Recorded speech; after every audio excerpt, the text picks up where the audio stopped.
Bonjour tout le monde. Ben bonjour, comment ça va ce matin?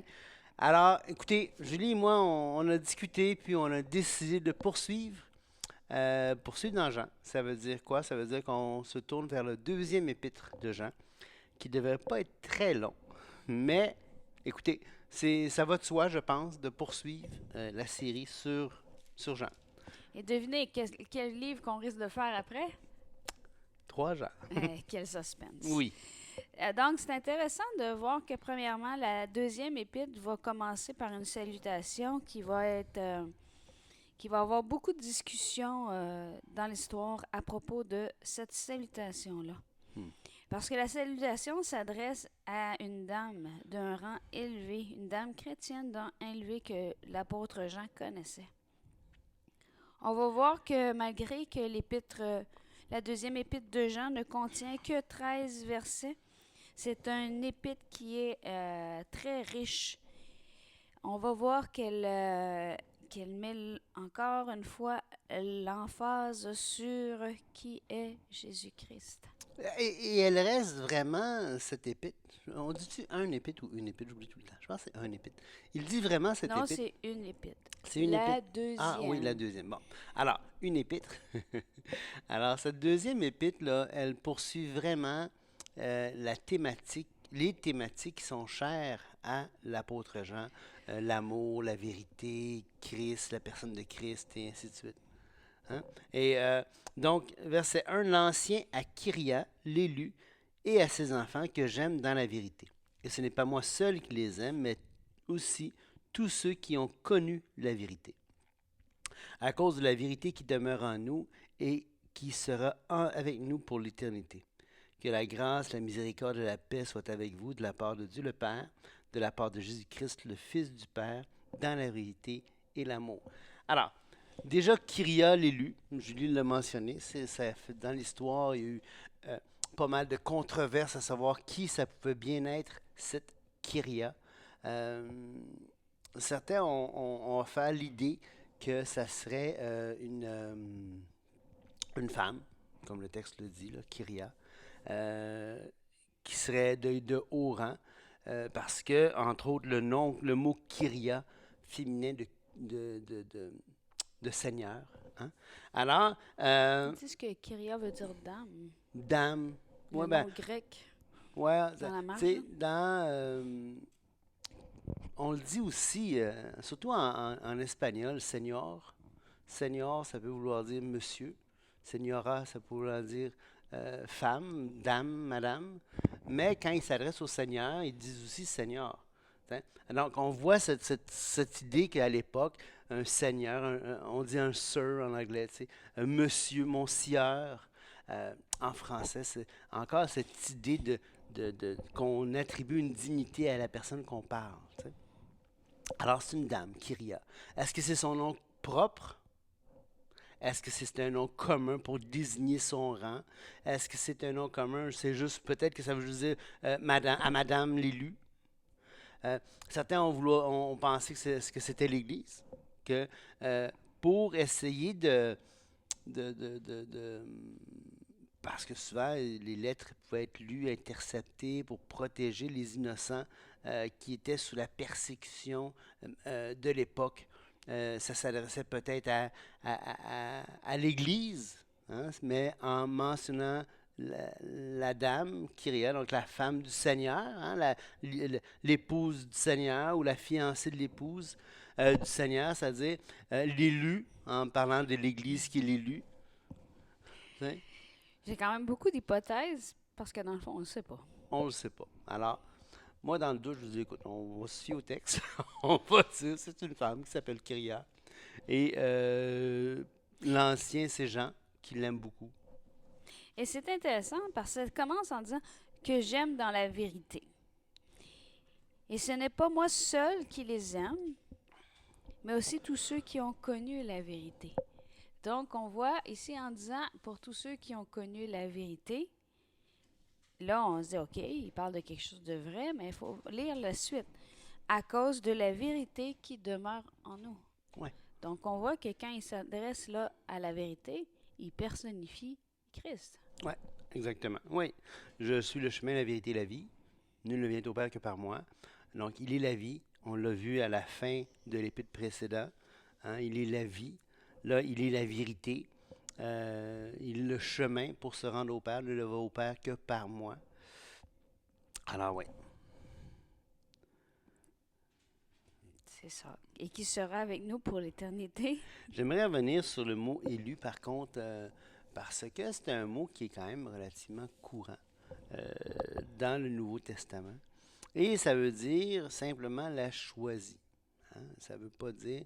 Il ne faut pas commencer à chaque fois qu'on lit le mot élu, de lui imposer un sens qui lui est inconnu et qui lui est très tardif, c'est-à-dire à partir d'Augustin, à partir, tu sais, même, donc on parle du 4e siècle, 5e siècle, on parle aussi du 16e, 17e siècle, dans les controverses là, prédestinariennes, tant dans la fin de l'Antiquité, début du Moyen Âge, que, que le, qu'à la Réforme, tu sais, comme les élus, ah, tu es un élu, tu as été élu depuis la fondation du monde, et Donc, ce ainsi que de tu suite. es en train de dire, c'est qu'il ne faut pas voir parce qu'il est écrit le mot élu que ça signifie que la personne avait été choisie de toute éternité pour être sauvée. Non, exactement. Ben, Elle peut avoir été élue, l'élu et à ses enfants que j'aime dans la vérité, ça veut ben, dire choisi. choisie.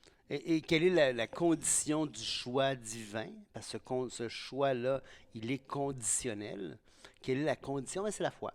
Alors, c'est pour ça qu'on est élu en Jésus-Christ. Alors, quand tu places ta confiance en Jésus-Christ seul pour la vie éternelle, tu es régénéré. Donc, suite à la foi, tu es né, tu nais de nouveau. Et parce que tu es né de nouveau, parce que tu es joint à Jésus-Christ, tu participes, parce que c'est lui l'élu. Tu participes à l'élection du Fils, tu participes au choix, tu es choisi de Dieu pour faire partie de l'épouse.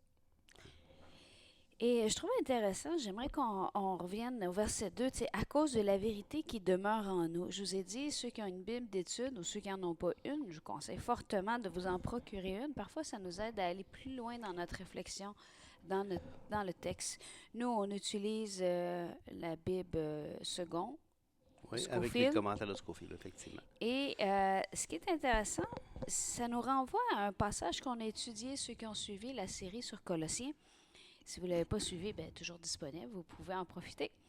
Ça dit que la parole de Christ demeure en vous dans toute sa richesse. Instruisez-vous et exhortez-vous les uns les autres en toute sagesse par des psaumes, par des hymnes, par des cantiques spirituels, chantant à Dieu dans vos cœurs en vertu de la grâce. Je trouve intéressant que le commentateur ici, quand il lit à cause de la vérité qui demeure en nous, rappelle au lecteur, c'est la parole de Christ qui doit demeurer en nous dans toute sa richesse. Ouais. C'est comme si il dit pas.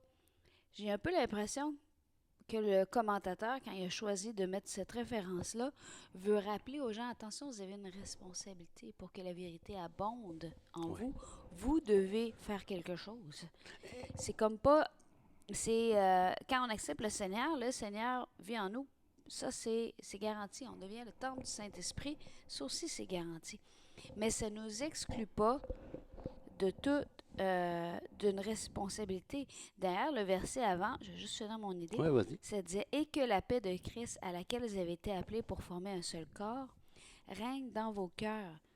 Soyez reconnaissants que la parole de Christ demeure en vous. » Donc, si tu veux voir manifester les fruits reliés au fait que la vérité demeure en nous, ben, comme par exemple voir la paix de Christ, ben, on a une certaine responsabilité de faire abonder, de s'instruire les uns les autres avec sagesse, avec psaumes, avec des hymnes, avec des cantiques, la parole de Christ. Et c'est un thème qui revient continuellement dans les Écritures. Je vous invite à aller consulter notre série sur l'Épître aux Proverbes, sur le livre des Proverbes. Où est-ce qu'on voit que, tu sais, le paresseux, là, ça produit jamais rien, la paresse. C'est quoi? T'es-tu en train de faire une petite pique parce qu'un matin, je serais volontiers restée dans mon lit? Non, toi, c'est le contraire. Toi, je suis content quand tu restes couché parce que c'est pas ton habitude. Mais euh, en- la paresse, là, c'est pas une vertu chrétienne. C'est la diligence qui est une vertu chrétienne. Là, je parle pas des trucs tirés par les chevaux dans le Luke, là. La diligence, ça veut dire faut mettre la main à la pâte, faut travailler fort, il S'appliquer dans ce qu'on faut fait. s'appliquer dans ce qu'on fait, faut le faire avec force. Ce que ta main trouve à faire, fais-le avec force. Euh, Tout ce par- que tu fais, fais-le comme pour le Seigneur. Exactement. Tu sais, il faut y mettre du cœur. Il faut avoir du cœur au ventre, il faut y travailler fort. Euh, et ça fait partie de la même chose pour la croissance chrétienne. Tu sais, on n'est pas sauvé par les œuvres, on est sauvé pour les œuvres. C'est très différent. Les œuvres que Dieu a préparées pour nous à faire. Donc, et c'est important de voir qu'on doit mettre la main à la pâte et on doit se donner pour grandir dans le Seigneur. Et une autre chose que j'aimerais mentionner, c'est que certains vont dire, mais tu vois, tu sais, ils vont citer le passage comme ici ou dans Jean quand ça dit je suis le chemin, la vérité et la vie, euh, pour dire que ben, la vérité c'est Jésus-Christ. Ben, c'est pas comme ça que le langage fonctionne. C'est pas la vérité qui est Jésus-Christ, c'est Jésus-Christ qui est la vérité. Jésus, il y a la position du sujet dans la phrase Jésus-Christ est la vérité. Il n'y a pas la position de l'attribut du sujet. Donc, Jésus ne caractérise pas la vérité, c'est la vérité qui caractérise Jésus. Elle dit de quelle essence il est. Hein. Donc, il est vrai, il est véritable, il est vérité. Mais ce n'est pas le contraire. Et il faut le comprendre. C'est pour ça que la Bible est entièrement vraie, c'est la parole. Tu sais, c'est le Logos qui nous l'a donné. Le Logos qui est La parole. la parole. Hein. Au commencement était le Logos, donc la parole était avec Dieu, la parole était Dieu. Jean 1, 1 et 2. Donc, elle procède du Fils, la parole. Hein. Elle est vraie, donc. Elle procède de Dieu, la parole. Elle est vraie, donc. Mais par contre, il y a plein de choses d'autres qu'ailleurs que dans les Écritures qui sont vraies aussi. Ce que tu veux dire, ça veut dire que c'est pas quelque chose qui est vrai, que ça veut dire que c'est Jésus. Non, c'est ça. Ça veut dire, mais Par exemple, si je dis ma barrette est noire, noire, là, ouais, c'est une vérité. Elle est vraie. mais ça veut pas dire que, parce que ça c'est une vérité, que Jésus est noir, exemple. Exactement. Bon, mon exemple n'est pas vraiment excellent. Non, mais c'est exactement ça. C'est important de faire la distinction, tu sais, parce que toute vérité est vraie et ultimement, c'est sûr que Dieu a créé toutes choses et ainsi de suite. On peut tracer ça quelque part jusqu'à Dieu, mais en même temps, il faut faire une distinction. Tu sais. OK, excuse-moi, j'ai fait quelques apartés. Ben écoute, on a vu 3 versets. C'est excellent. Ben oui, sur Ce n'est 13. pas moi seul qui les aime, mais aussi tous ceux qui ont connu la vérité, à cause de la vérité qui demeure en nous. C'est quand même intéressant. Il est en train de dire, tous ceux qui ont connu la vérité les aiment, même s'ils ne les connaissent pas. Pourquoi? À cause de la vérité qui demeure en nous et qui sera avec nous pour l'éternité. Et c'est le fun parce que ça rejoint le premier épître de Jean. Où est-ce qu'il dit, ben, celui qui aime Dieu aime les frères, puis celui qui aime les frères aime Attends, Dieu. tu vas trop loin, là. C'est les versets 4, 5, 6 qui vont développer ça, là. Non, mais déjà, ce n'est pas moi seul qui les aime, mais tous ceux qui ont connu la vérité. Donc, quand tu connais la vérité de Dieu, tu vas aimer tes frères. Donc, tu vas Oui. aimer eux autres. D'accord, mais on va lire 4, 5, 6, tu vas comprendre pourquoi je ne voulais pas te dire ça tout de suite. J'ai été fort réjoui de trouver quelques-uns de tes enfants qui marchent selon le commandement que nous avons reçu du Père. Donc, sous-entendant, certains ne marchent pas selon les commandements Ouais. que nous avons reçus du Père. Et maintenant, ce que je te prescris, Kyria, non comme te prescrivant un commandement nouveau, mais celui que nous avons eu dès le commencement. On a entendu ça souvent, cette petite Ouais, phrase-là, Jean, hein? c'est un des thèmes de Jean. C'est que nous aimions les uns les autres. Et l'amour consiste à marcher selon ses commandements. C'est là le commandement dans lequel vous devez marcher comme vous l'avez appris dès le commencement. Encore une fois, on retourne à l'amour. Et avec Jean, c'est jamais l'amour seulement. C'est jamais, ah ben j'aime, puis comme juste un sentiment agréable d'affection profonde. C'est un amour qui est concret et c'est un amour qui est vrai, qui est dans la vérité. Ça veut dire que c'est un amour qui est sans compromis. Aujourd'hui, on parle d'amour, on a tendance à associer ça purement avec ce sentiment agréable, Feeling, le man. feeling, tu sais, Feeling. la chaleur humaine, tu sais, l'affection que Ah, t'es j'éprouve chaud, pour, merci. J'ai froid. l'affection que j'éprouve pour ma femme. Écoutez, non, c'est pas, ça fait partie de l'amour, oui, c'est les conséquences de l'amour dans le sens que mon corps va réagir à l'amour de cette façon-là, puis ça va faire en sorte que je vais éprouver des sensations agréables, juste tu sais, le cytocine, tous les neurotransmetteurs que le cerveau va produire avec un câlin, puis ainsi de suite, peu importe.